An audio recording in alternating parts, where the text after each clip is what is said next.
Hi student, अस्सलामु अलैकुम। आज हमारा लेक्चर है बायोकेमिस्ट्री का, सेल मेम्ब्रेन का।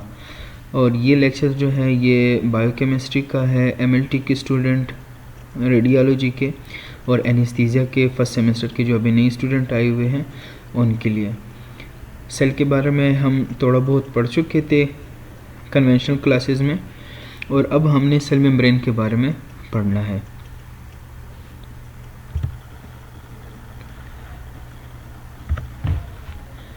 सेल मेम्ब्रेन क्या होता है कि cell membrane is a protective sheath enveloping the cell body. Class में मैं आपको बता चुका हूँ कि जितने भी बॉडी सेल्स हैं उनके कॉमन करेक्टरिस्टिक क्या थे, कि जितने भी सेल हैं उनके 3 कंपोनेंट्स होते हैं वो तकरीबन कॉमन थे, जैसे कि सेल मेम्ब्रेन, साइटोप्लाज्म और न्यूक्लियस। तो सेल मेम्ब्रेन जो है वो बाकी सेल साइटोप्लाज्म हो गया और न्यूक्लियस हो गया, इसको क्या देते हैं, इसको प्रोटेक्शन देते हैं। तो सेल मेम्ब्रेन जो है ये एक किस्म का बैरियर है जो कि एक्स्ट्रा सेलुलर इन्वायरमेंट जो होता है और इंट्रा सेलुलर इन्वायरमेंट को आपस में क्या करते हैं, सेपरेट करता है। सही है।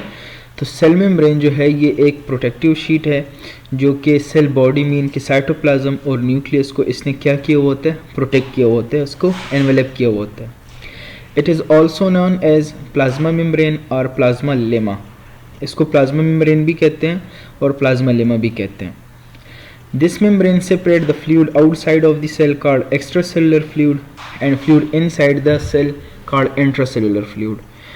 तो सेल मेम्ब्रेन क्या करता है कि ये इंट्रासेलुलर फ्लूइड और एक्स्ट्रासेलुलर फ्लूइड, वही बात है कि इंट्रासेलुलर इन्वायरमेंट वो इन्वायरमेंट जो सेल के अंदर होता है और वो इन्वायरमेंट जो कि एक सेल के बाहर होता है जिसको एक्स्ट्रा सेलुलर इन्वायरमेंट कहते हैं, उनके बीच क्या है, ये एक बैरियर है।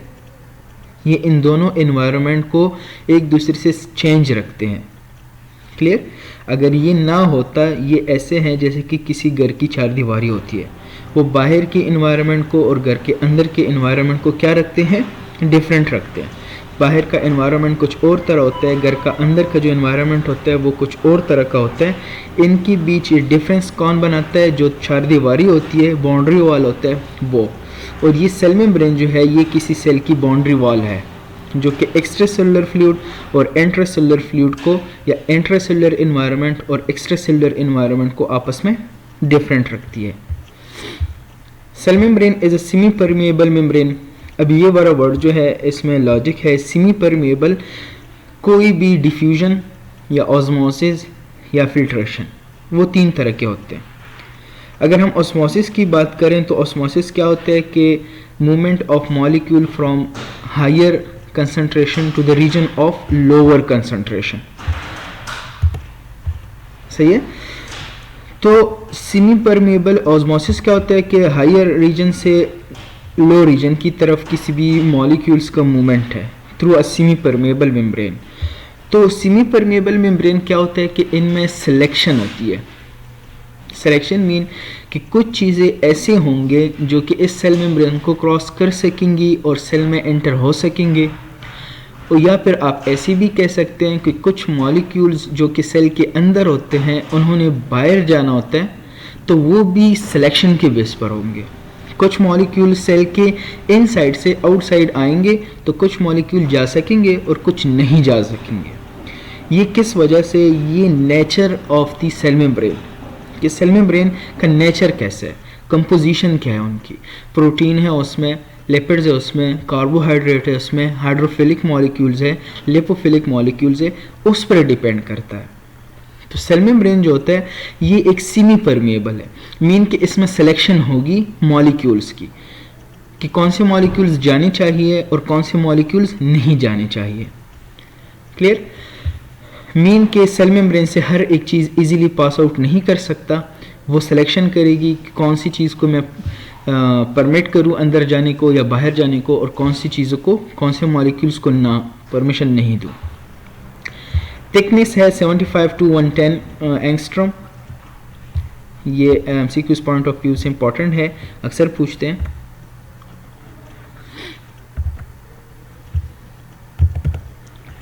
ये आप देख सकते हैं प्लाज्मा मेम्ब्रेन मीन के सेल मेम्ब्रेन,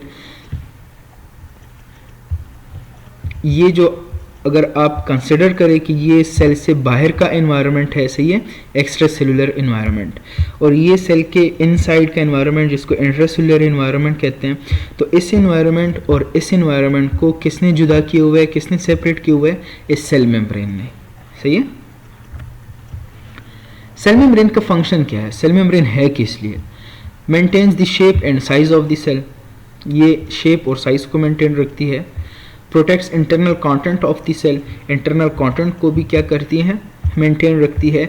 अगर सेल मेम्ब्रेन ना होता तो कोई भी चीज़ बाहर से अंदर भी जा सकती है इंट्रासेलुलर, और कोई भी चीज़ इंट्रासेलुलर से एक्स्ट्रासेलुलर में भी आ सकती है। कोई इनकी रेगुलेशन ना होती, कोई इनकी वोल्टेज ना होती, कोई भी इनकी ऑस्मोटिक कंसंट्रेशन जो होती है उनकी मेंटेनेंस ना होती, किसी भी सेल में डिफरेंस ना होता, कंसंट्रेशन ग्रेडियंट ना होता, फिर इंट्रासेलुलर और एक्स्ट्रा सेलुलर इन्वायरमेंट में कोई डिफरेंस ही ना होता। तो ये क्या करता है कि सेल मेम्ब्रेन की ये इंटरनल कंटेंट को एक्सटर्नल कंटेंट से क्या करती है, प्रोटेक्ट करती है। Regulates entry and exit of substance in and out of the cell, वही बात है। मेंटेन होम्योस्टेसिस, कल के लेक्चर में, फिजियोलॉजी के लेक्चर में आप लोग पढ़ चुके हैं होम्योस्टेसिस क्या होता है, तो होम्योस्टेसिस का में सेल मेम्ब्रेन का बहुत बड़ा रोल है, सही है। होम्योस्टेसिस मीन कि इंटरनल एनवायरनमेंट को एक स्टैंडर्ड पर रखना, सही है, इसको होम्योस्टेसिस बोलते हैं।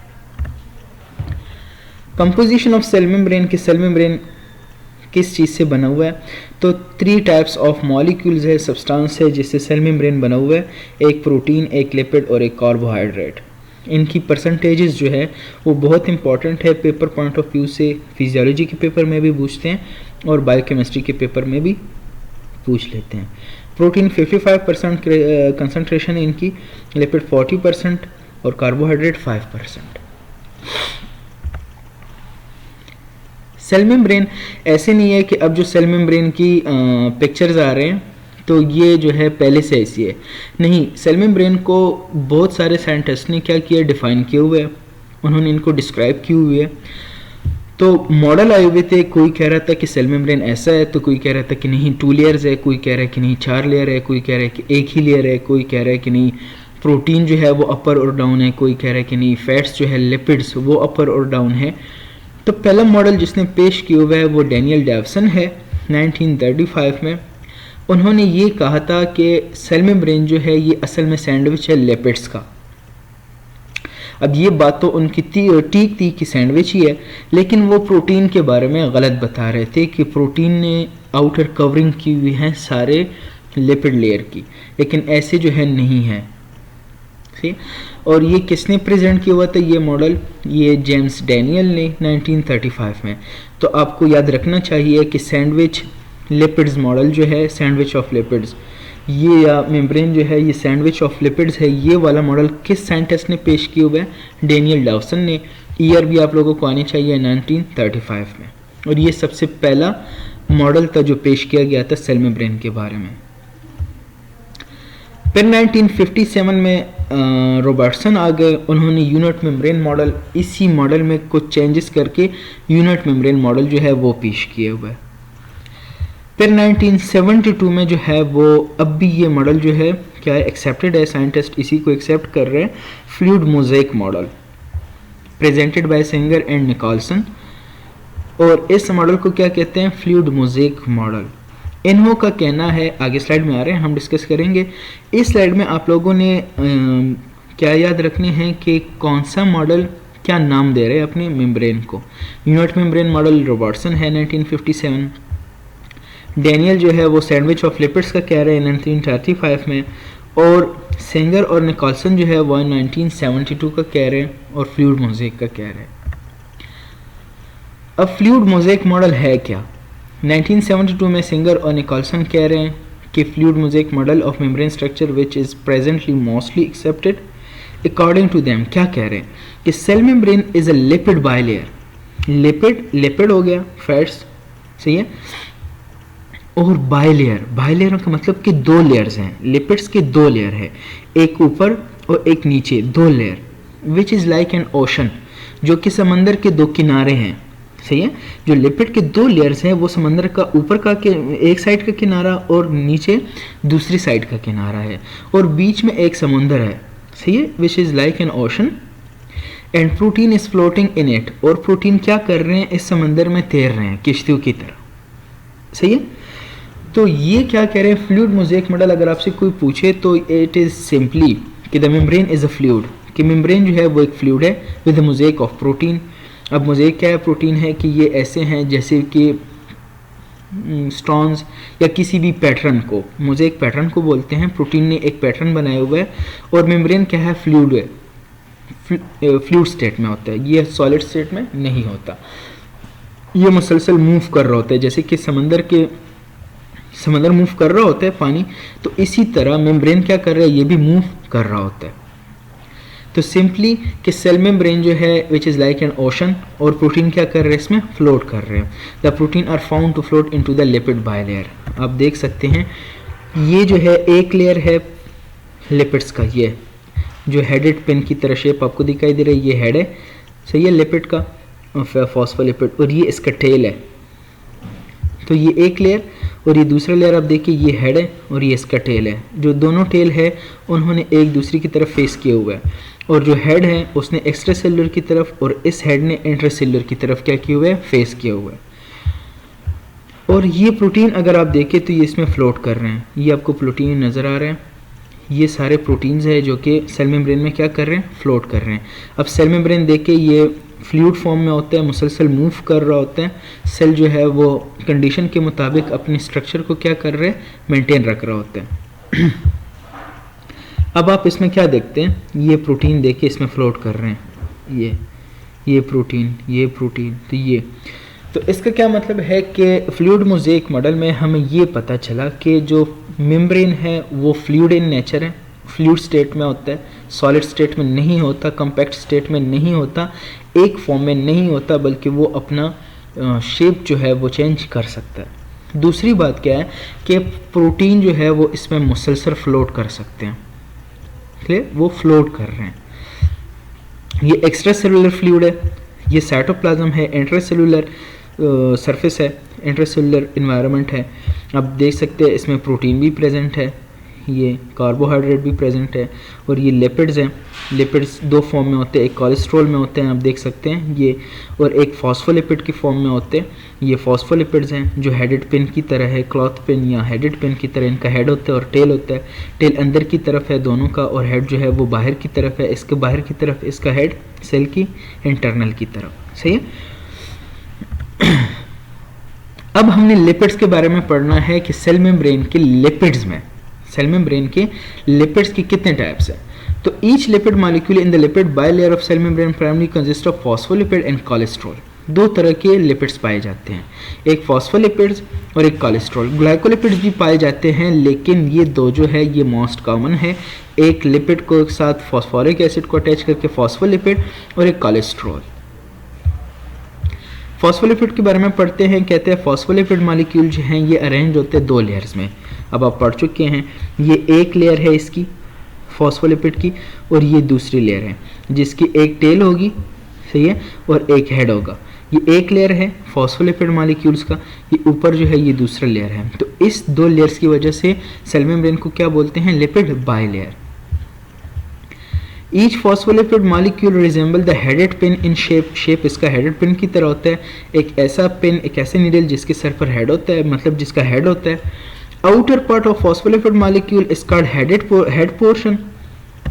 ये जो है आउटर पोर्शन, इसको हेड पोर्शन बोलते हैं। ये भी आउट पोर्शन है, ये भी आउट पोर्शन है, ये हेड पोर्शन है। The outer end the inner portion is called the tail portion. अब ये देखिए टेल का पोर्शन, ये इसकी टेल है, सही है, ये इसका इंटरनल है, ये इसका इंटरनल है। जो इंटरनल का पोर्शन होता है इसको टेल पोर्शन कहते हैं। Head portion is a polar and and it is soluble in water and has strong affinity for hydrophilic substances। ये जो बाहर का रीजन होता है इसका हेडेड, अब हेड इसका इस तरफ भी है सेल के बिल्कुल बाहर की तरफ, एक्स्ट्रा सेलुलर की तरफ, और हेड इसका इंट्रासेलुलर की तरफ भी है। मीन कि एक्स्ट्रा सेलुलर और इंट्रासेलुलर दोनों फेसिस की जानिब, दोनों जानिब पोलर हेड्स होते हैं। जो हेड्स होते हैं ये पोलर इन नेचर है। पोलर इन नेचर मतलब कि इनमें पॉजिटिव नेगेटिव चार्जेस होती हैं, पोल्स इसमें होते हैं। दूसरी बात ये हाइड्रोफिलिक होंगे। हाइड्रोफिलिक का मतलब ये है कि ये वाटर सॉल्युबल मॉलिक्यूल्स को अटैच करा सकते हैं। तीसरी बात क्या है कि ये लिपोफिलिक होंगे, सही है, लिपिड इसमें सॉल्युबल नहीं होंगे। ये तीन बातें हैं। ये इसलिए इनकी अरेंजमेंट ऐसी हुई है माइसलीस की फॉर्म में कि एक्स्ट्रा सेलुलर फ्लूइड जो है वो भी पोलर ही होता है। साइटोप्लाज्म में जो सॉल्यूट प्रेजेंट होता है वो भी क्या होता है, पोलर होता है। तो दोनों तरफ पोलर एनवायरनमेंट की तरफ पोलर हेडेड ही होते हैं। और इंटरनल जो एनवायरनमेंट है ये नॉन पोलर है। इंटरनल एनवायरनमेंट क्या है, ये नॉन पोलर है। The tail portion is the non polar end, it is insoluble in water and repel by water, mean के हाइड्रोफोबिक। ये जो है ये टेल पोर्शन है, इंटरनल पोर्शन जिसको बोलते हैं, ये नॉन पोलर है। वाटर इनसॉल्युबल सब्सटेंस यहाँ पर गुजर सकते हैं। These lipid molecule are arranged as a bilayer, दो लेयर्स में ये खुद को अरेंज करते हैं इन सच वे, किस तरह, that their non-polar hydrophobic tail, जो हाइड्रोफोबिक टेल होते हैं जो कि नॉन पोलर होते हैं, वो किस तरफ डायरेक्ट करते हैं, toward the centre of the membrane, ये toward the centre of the membrane. Whereas their polar hydrophilic head जो होते हैं, hydrophilic heads and are directed outward on the either side of the membrane. ये membrane के दोनों side पर क्या होते हैं, पोलर हेड होते हैं। मीन के अगर आपसे कोई पूछे एमसीक्यूज में कि सेल मेम्ब्रेन का जो सेंटर होता है वो लिपोफिलिक होता है कि हाइड्रोफिलिक, तो आप कहें कि वो लिपोफिलिक होता है because of the tail of phospholipid which is non polar, which is hydrophobic. और अगर आपसे पूछे कि जो फेसेस होते हैं, आउटवर्ड फेसेस जो होते हैं, एक्सटर्नल पोर्शन सेल मेम्ब्रेन के, वो कौन से नेचर के हैं, तो वो लिपोफिलिक नहीं होते, वो लिपोफोबिक होते हैं और हाइड्रोफिलिक होते हैं। हेड एंड्स जो होते हैं of molecule faces, the aqueous faces mean के extracellular fluid on the outside and intracellular fluid cytoplasm of the inner side.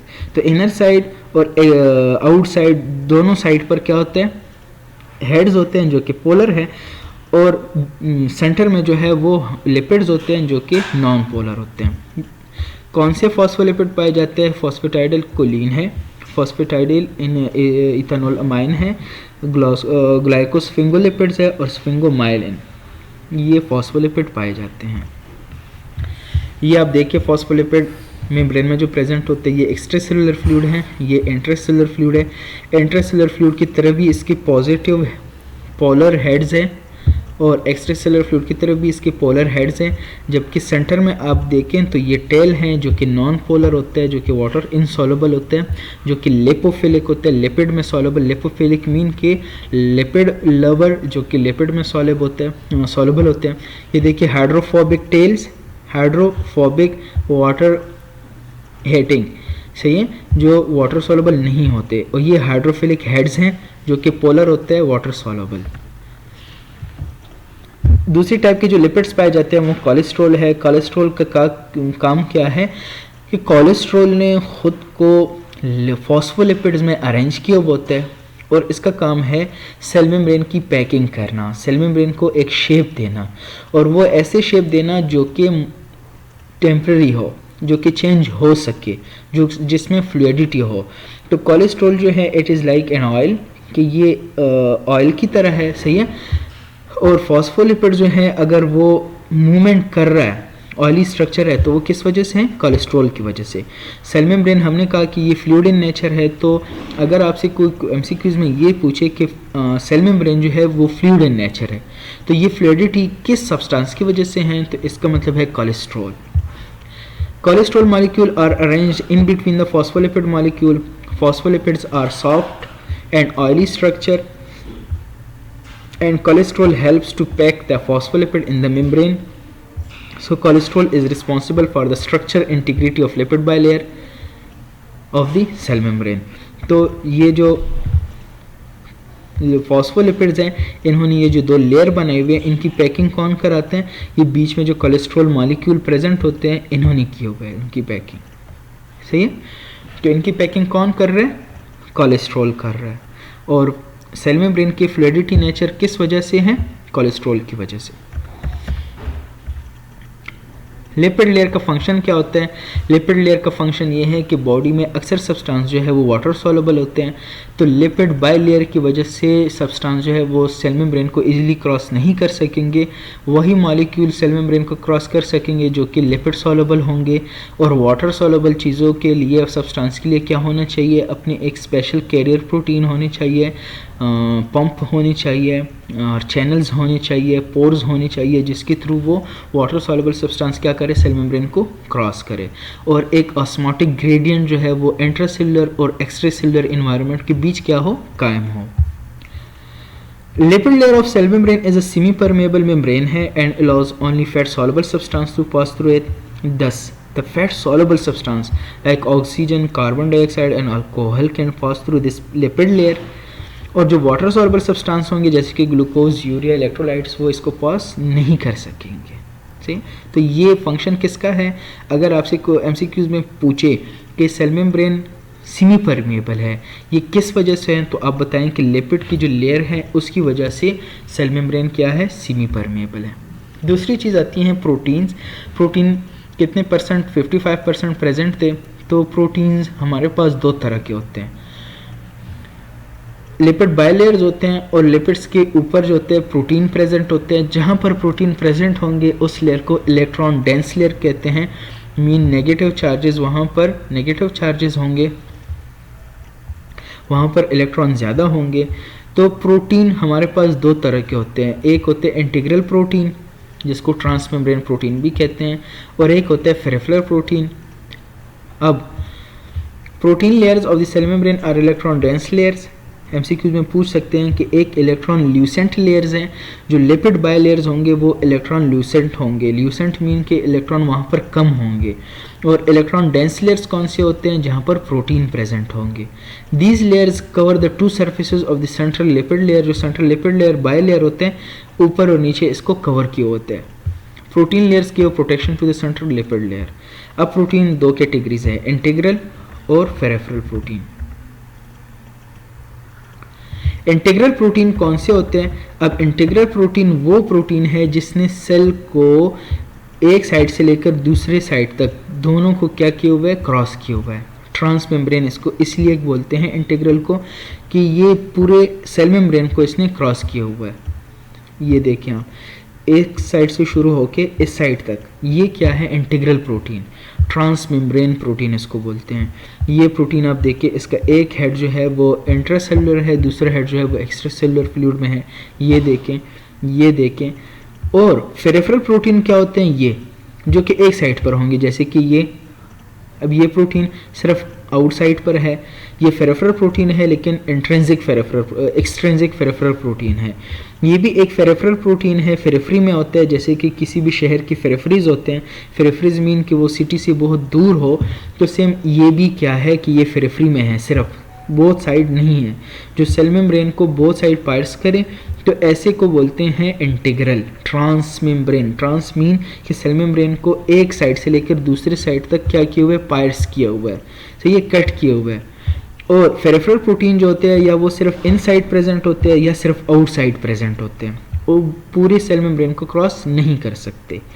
अब अगर ये बाहर की तरफ हो तो इसको एक्सट्रिंसिक बोलेंगे, और अगर ये इनसाइड की तरफ हो तो इसको इंट्रिंसिक बोलते हैं। तो अब दो तरह की ही प्रोटीन है, इंटीग्रल प्रोटीन जिसको ट्रांसमेम्ब्रेन प्रोटीन बोलते हैं, और पेरिफेरल प्रोटीन जो कि सिर्फ एक ही तरफ हो, प्रेजेंट हो। तो जो एक ही तरफ प्रेजेंट होते हैं उनके फिर मज़ीद दो टाइप्स हैं। अगर वो सिर्फ बाहर की तरफ प्रेजेंट है तो एक्सट्रिंसिक पेरिफेरल प्रोटीन, और अगर वो सिर्फ इनसाइड प्रेजेंट है तो इंट्रिंसिक पेरिफेरल प्रोटीन।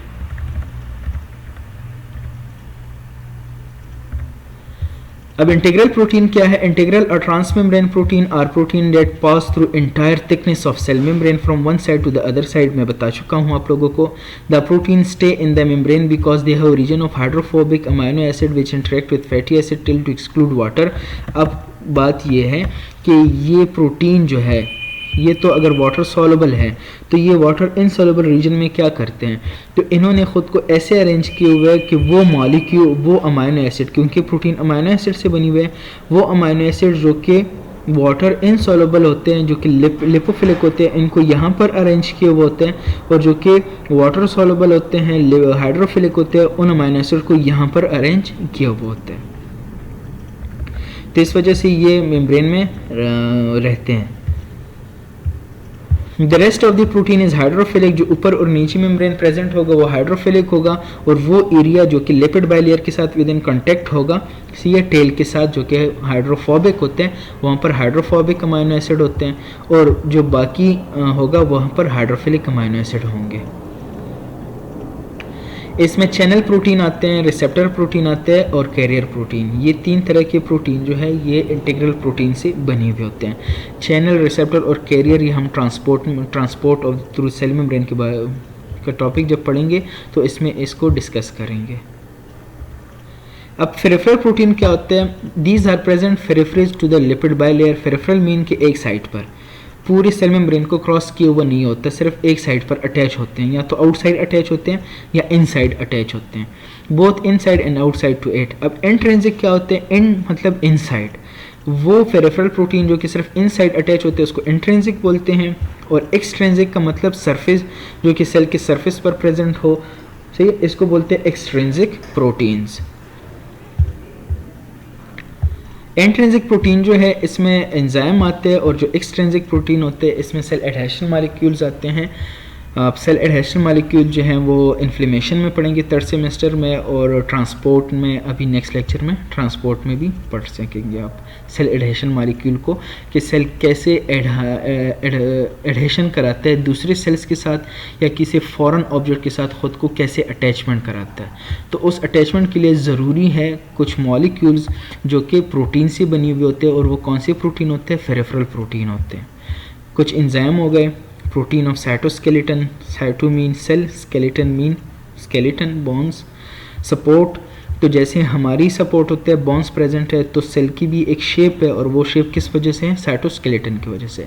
और दूसरे कैरियर प्रोटीन्स। तो ये तीनों जो है ये फेरिफेरल प्रोटीन में आते हैं। प्रोटीन का फंक्शन क्या है? इंटीग्रल प्रोटीन जो होते हैं इंटीग्रिटी, सेल मेम्ब्रेन की इंटीग्रिटी, स्ट्रक्चर को कायम रखते हैं।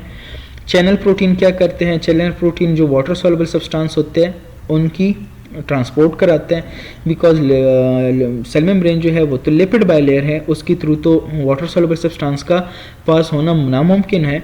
तो इसलिए फिर यहाँ पर क्या प्रेजेंट होते हैं? चैनल प्रोटीन प्रेजेंट होते हैं जो कि वाटर सॉल्युबल सब्सटेंस की ट्रांसपोर्ट कराते हैं। कैरियर और ट्रांसपोर्ट प्रोटीन है, ये ऐसे प्रोटीन है जो कि लार्ज मॉलिक्यूल्स को क्या कराते हैं? ट्रांसपोर्ट कराते हैं। ये तीनों channel protein, carrier protein, pump, ये हम ट्रांसपोर्ट में फिर से पढ़ेंगे। रिसेप्टर भी बनाते हैं, हर सेल के अपने अपने स्पेसिफिक रिसेप्टर होते हैं। एंटीजन भी बनाते हैं, जैसे कि हमारे बॉडी में अब ब्लड देखें, ब्लड एंटीजन जो है ए बी, सही है, ओ। अब ये क्या है? एंटीजन है, तो सेल के ऊपर एंटीजन प्रेजेंट होते हैं, तो ये एंटीजन भी प्रोटीन या ग्लाइकोप्रोटीन इन नेचर होते हैं। एंजाइम हो गए और एडहेशन मॉलिक्यूल हो गए जो कि सेल को अटैचमेंट में मदद देते हैं किसी और सेल के साथ, फॉरेन ऑब्जेक्ट के साथ एडहेशन के लिए। अब अगर कोई बैक्टीरिया आता है ब्लड में, तो WBC के बारे में आपने पढ़ा होगा, और भी पढ़ेंगे हम मज़ीद। तो WBC ख़ुद को कैसे अटैच करेंगे उस फॉरेन बैक्टीरिया के साथ कि उसको ख़त्म कर सके, तो इसके लिए ज़रूरी है अटैचमेंट वाले मॉलिक्यूल्स। तो उस अटैचमेंट वाले मॉलिक्यूल्स को बोलते हैं एडहेशन मॉलिक्यूल्स। और ये अटैचमेंट वाले मॉलिक्यूल जो होते हैं इनका नेचर क्या होता है? ये प्रोटीन इन नेचर होते हैं। कार्बोहाइड्रेट जो होते हैं ये अटैच होते हैं प्रोटीन के साथ भी, ग्लाइकोप्रोटीन बनाते हैं, बहुत कम मिकदार में 5% होते हैं, और लिपिड के साथ भी अटैच होते हैं। ये कंजुगेटेड मॉलिक्यूल्स होते हैं, ग्लाइकोलिपिड्स। तो लिपिड के साथ अटैच होकर ग्लाइकोलिपिड्स और प्रोटीन के साथ मिलकर प्रोटीग्लाइकेन्स या ग्लाइकोप्रोटीन्स बनाते हैं। Carbohydrate molecule form a thin and loose covering over the entire surface of the cell membrane. Cell membrane के ऊपर एक पूरा कवरिंग बनाते हैं जिसको ग्लाइकोकैलिक्स कहते हैं। अब ग्लाइकोकैलिक्स जो है ये यूकैरियोटिक सेल और प्रोकैरियोटिक सेल दोनों में प्रेजेंट है। यूकैरियोटिक सेल में इसका इतना कुछ ख़ास फंक्शन नहीं है, मतलब फंक्शन तो है लेकिन नहीं करता है इतना, सिर्फ ये प्रोटेक्शन ही देता है। और बैक्टीरिया में जो है ये बहुत अहम रोल है इसमें फेगोसाइटोसिस में, क्योंकि जो WBC के सरफेस होते हैं वो नेगेटिवली चार्ज होते हैं और बैक्टीरिया के सेल के ऊपर ग्लाइकोकैलिक्स प्रेजेंट होते हैं, ये भी नेगेटिवली होता है। तो ये इंगल्फमेंट से ख़ुद को क्या करते हैं, एस्केप कराते हैं। ये बैक्टीरिया से ख़ुद को बचाता है कि बैक्टीरिया मुझे इनगल्फ ना कर सके, फेगोसाइटोसिस बैक्टीरिया की ना हो सके। तो ग्लाइकोकैलिक्स के थ्रू बैक्टीरिया क्या करता है, ख़ुद को बचाता है। तो यूकैरियोटिक सेल में भी ग्लाइकोकैलिक्स का काम है प्रोटेक्शन देना सेल को। कार्बोहाइड्रेट का फंक्शन क्या है, being negatively charge the carbohydrate molecule of the cell membrane do not allow the negatively charge particle to move out of the cell. तो जो नेगेटिवली चार्ज पार्टिकल होंगे वो सेल से बाहर भी नहीं जा सकेंगे। तो इसका मतलब ये है कि नेगेटिवली चार्ज मॉलिक्यूल जो होंगे वो सेल के अंदर भी नहीं आ सकेंगे। सही है। तो कोई भी फ्री मॉलिक्यूल जो कि नेगेटिवली चार्ज होता है, जैसे कि सुपर ऑक्साइड्स हो गए, अब वो नेगेटिवली चार्ज हैं तो वो अगर सेल्स में आते हैं, ठीक है, सुपर ऑक्साइड्स जिसको फ्री रेडिकल्स भी बोलते हैं, तो सेल मेम्ब्रेन की डैमेज कराएंगे। अंदर माइटोकॉन्ड्रिया की जो मेम्ब्रेन होंगी उसकी भी डैमेज कराएंगे, उनसे कैल्शियम रिलीज़ होगी। जब कैल्शियम रिलीज़ होगी तो साइटोस्केलेटन एक्टिवेट होगा, लाइसोसोम एक्टिवेट होगा और सेल की ब्रेकडाउन स्टार्ट हो जाएगी। ये अपना एक अलग सा टॉपिक है। लेकिन ये सब कुछ नहीं हो रहा, तो क्यों नहीं हो रहा, because of glycocalyx. Carbohydrate molecule 5% है लेकिन फंक्शन इनका ज़्यादा है। The glycocalyx help in the tight fixation, ये सेल की फिक्सेशन भी कराते हैं। एक सेल को दूसरे सेल के साथ जो कम्युनिकेशन है, जंक्शन है, वहाँ पर भी कार्बोहाइड्रेट का फंक्शन है।